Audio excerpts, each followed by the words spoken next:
किसानों की स्थिति यहाँ पर जी तोड़ मेहनत, उपजाऊ जमीन और फसल पैदा करने के बाद भी वही है कि सिर्फ किसानी करके बहुत कम परिवार ऐसे हैं जो अपना परिवार भरण पोषण कर सकते हैं।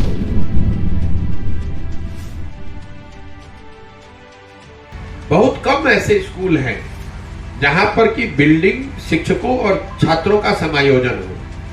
मतलब ये कि जहां बिल्डिंग है वहां शिक्षक नहीं है समुचित संख्या में, जहां शिक्षक है वहां बिल्डिंग नहीं है, जहां दोनों है वहां छात्र नहीं है।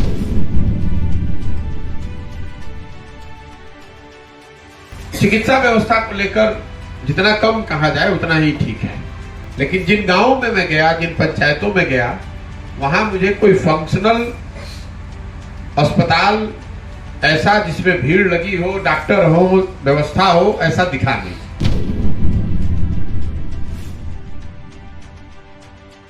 तीन बड़ी जो योजनाएं हैं सरकार की, एक जो शौचालय की योजना है, स्वच्छ भारत अभियान के तहत पश्चिम चंपारण में सारे गांव, सारे पंचायत को ओडीएफ घोषित किया गया है और शायद आज से साल डेढ़ साल पहले घोषित कर दिया गया है।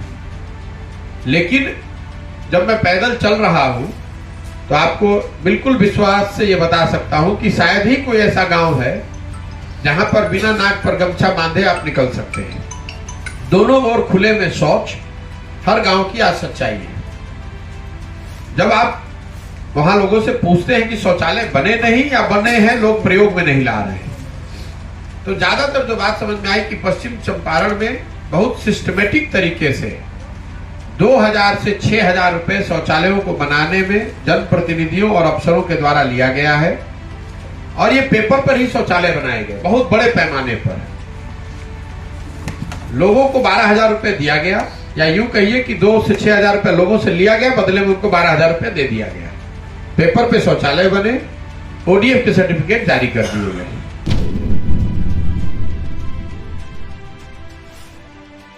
दूसरी बड़ी सरकार की महत्वाकांक्षी योजना है जल नल योजना है, जिसमें हजारों करोड़ रुपए खर्च किए गए। अभी तक 7 या 8 वार्ड मुझे 50 दिन में ऐसे मिले जहां नल के जल की योजना सुचारू तरीके से बनने के समय से लेकर अभी तक चल रही है।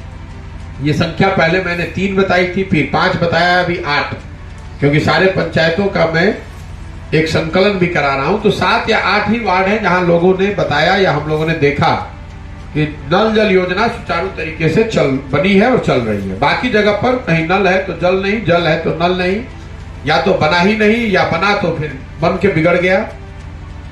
कुछ एरिया में यहाँ आर्सेनिक की समस्या भी है, उन जगहों पर पीएचईडी ने ये वाटर सप्लाई की व्यवस्था की है, वहां पर भी स्थिति कमोवेश यही है।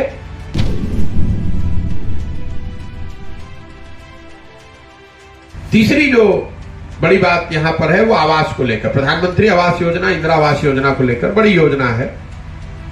ज्यादातर लोग जो मिले वो यही बताते हैं कि उनको इंदिरा आवास योजना में 20,000 रुपया आज से 10 साल, 15 साल, 20 साल पहले मिला है। प्रधानमंत्री आवास योजना में जिसमें 1,40,000 रुपए मिलना चाहिए, वो बहुत कम लोग हैं जिनको मिल रहा है। जिनको मिल रहा है उनको 25,000 से 40,000 रुपए तक घूस का देना पड़ रहा है।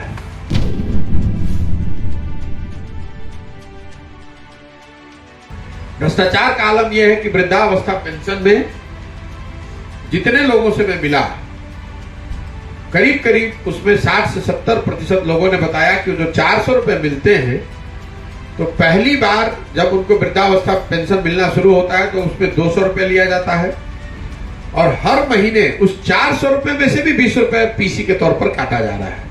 ये भ्रष्टाचार का आलम।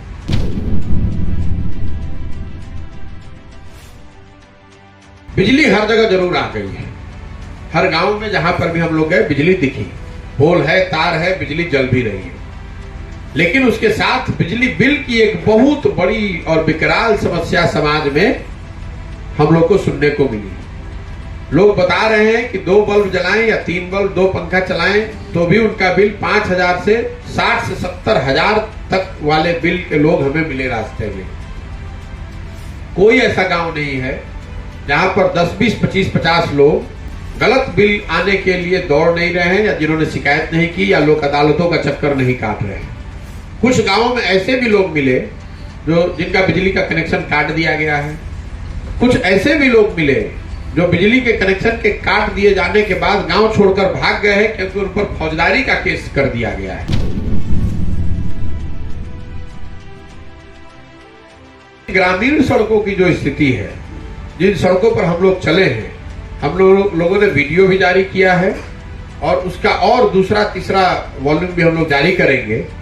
जिन गांवों में भी हम गए हैं, 90% से ज्यादा गांव में ग्रामीण सड़कों की हालत जंगल राज के समय कालखंड में जो सड़कों की हालत थी वैसे ही है या उससे भी बदतर है।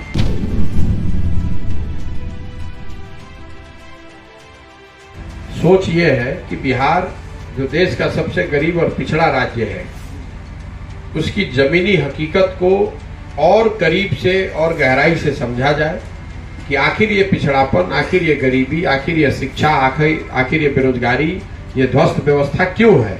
बिहार के 8,500 पंचायतों का विकास का 10 साल का एक खाका मैं जारी करूंगा कि किस पंचायत में कौन सी समस्या का समाधान करना है प्राथमिकता के आधार पर, और उस पंचायत को विकसित बनाने के लिए अगले 10 साल में क्या कुछ किया जाना चाहिए।